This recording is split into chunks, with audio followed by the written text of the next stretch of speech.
भगवान कृष्ण को भगवान विष्णु के 8वें अवतार के रूप में और अपने आप में सर्वोच्च भगवान के रूप में पूजा जाता है। आइए जानते हैं श्री कृष्ण के मुख से निकले कुछ अनमोल वचनों को। वह सब कुछ करो जो तुम्हें करना है, लेकिन लालच से नहीं, अहंकार से नहीं, वासना से नहीं, ईर्ष्या से नहीं, बल्कि प्रेम, करुणा, नम्रता और भक्ति के साथ। भगवान श्री कृष्ण इस अनमोल वचन के माध्यम से कार्य करने की नीयत का उल्लेख करते हैं। जब किसी भी कार्य को करने में अगर लालच होगा, बेईमानी होगी, जलन होगी, तो वो काम न तो सही होगा और न ही उसके परिणाम फलदायी होंगे। इसके अतिरिक्त जिस कार्य को हम पूरे मन से प्रेम पूर्वक करेंगे तो वो न सिर्फ हमारे लिए बल्कि समाज के लिए भी हितप्रद होगा। नरक के 3 द्वार हैं, काम, क्रोध और लोभ। जो व्यक्ति कामी प्रवृत्ति का होता है, जिसके मन में लोभ होता है और जो अत्यधिक क्रोधी स्वभाव का होता है, उसके लिए नरक के द्वार सदैव खुले होते हैं। अर्थात ऐसे व्यक्ति को तो सिर्फ नरक में ही जगह मिलती है। मैं ही सृष्टि का आदि, मध्य और अंत हूँ। भगवान श्री कृष्ण कहते हैं इस सृष्टि के पालनहार हैं, वही इस संसार की शुरुआत है, वही मध्य है और वही अंत है। जो आप चाहते हैं उसके लिए नहीं लड़ते हैं, तो जो खोया है उसके लिए मत रो। मनुष्य सब कुछ चाहता है पर सब कुछ उसे नहीं मिल सकता। आपको जो नहीं मिला उसके लिए पश्चाताप मत करो, और जो आपसे खो गया है, जो आपसे अलग हो गया है, उसके लिए निराश भी मत हो। मैं सभी प्राणियों के हृदय में स्थित आत्मा हूँ। मैं सभी प्राणियों का आदि, मध्य और अंत भी हूँ। हर व्यक्ति श्री कृष्ण से जुड़ा है और श्री कृष्ण हर व्यक्ति से जुड़े हैं। वही हमारे आदि, मध्य और अंत है। ठंड या गर्मी, सुख या दर्द का अनुभव करें, ये अनुभव ऋणभंगुर हैं। वे आते हैं और जाते हैं, उन्हें धैर्य पूर्वक सहन करें। समय एक सा नहीं रहता। आज दुख है तो कल सुख भी आएंगे और सुख के बाद दुख भी आना स्वाभाविक है। आपको पूरे धैर्य और श्री कृष्ण पर विश्वास के साथ अपना जीवन निर्वाह करना चाहिए। सत्य कभी नष्ट नहीं हो सकता। अच्छा करने से नहीं डरना चाहिए।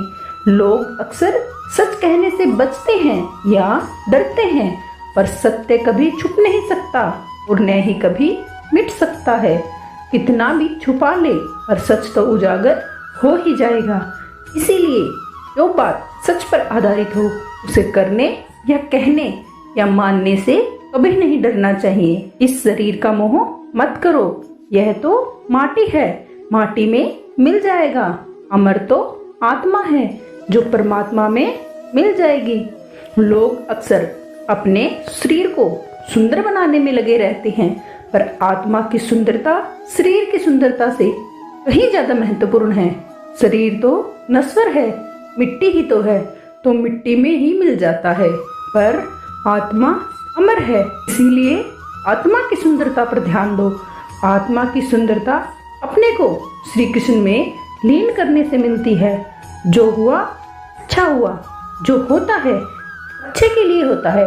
कभी कभी विपरीत परिस्थितियां हमारी वर्तमान स्थिति को अच्छा करने के लिए आती हैं। मन चंचल है, इसे और संयमित करना कठिन है, लेकिन यह अभ्यास से वश में हो जाता है। श्री कृष्ण कहते हैं मन चंचल होता है, यह इधर उधर भागता है और किसी भी कार्य की एकाग्रता का दुश्मन है। लेकिन यदि यह व्यक्ति के वश में हो जाए तो इससे अच्छा कोई मित्र नहीं है। मन को एकाग्र करना जरूरी है, बस थोड़े से प्रयास और अभ्यास की जरूरत होती है। मेरे लिए न कोई घृणित है और न ही कोई प्रिय है, न कोई निर्धन है और न ही कोई धनी है। बस जो भक्ति भाव के साथ मुझे याद करते हैं, मैं उनका हूँ, वो मेरे हैं। भगवान तो बस प्रेम भक्ति के भूखे हैं।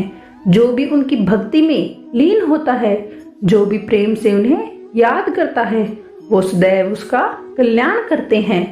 मैं हमेशा तुम्हारे साथ और तुम्हारे आसपास रहता हूँ, चाहे तुम कुछ भी कर रहे हो।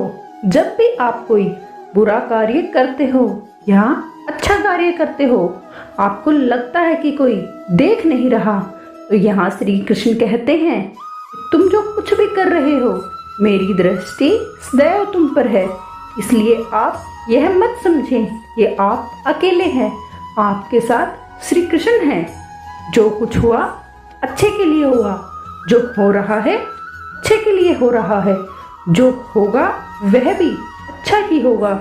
इसमें श्री कृष्ण कहते हैं जो कुछ हुआ है अच्छे के लिए ही हुआ है, और जो अभी हो रहा है वो भी अच्छे के लिए हो रहा है, और जो भविष्य में आगे होगा वह भी अच्छे के लिए होगा। तो सकारात्मक रहो और अपना कर्म करो।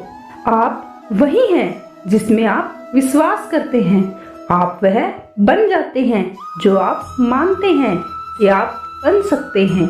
श्री कृष्ण कहते हैं हमारी सफलता और असफलता इस बात पर निर्भर करती है कि हम खुद पर कितना विश्वास करते हैं। व्यक्ति जो चाहे बन सकता है यदि पूरे विश्वास के साथ अपने लक्ष्य पर लगातार चलता रहे।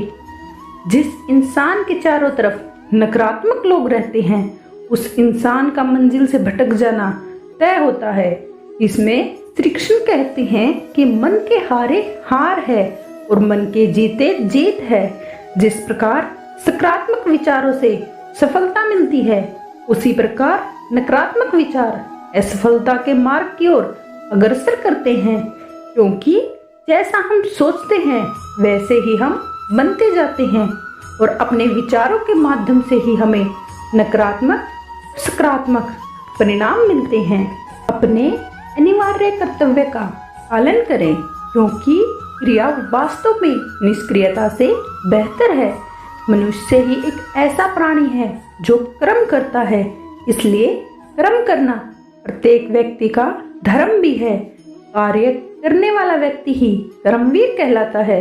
इसलिए कार्य करते रहना खाली बैठे रहने से हमेशा बेहतर होता है।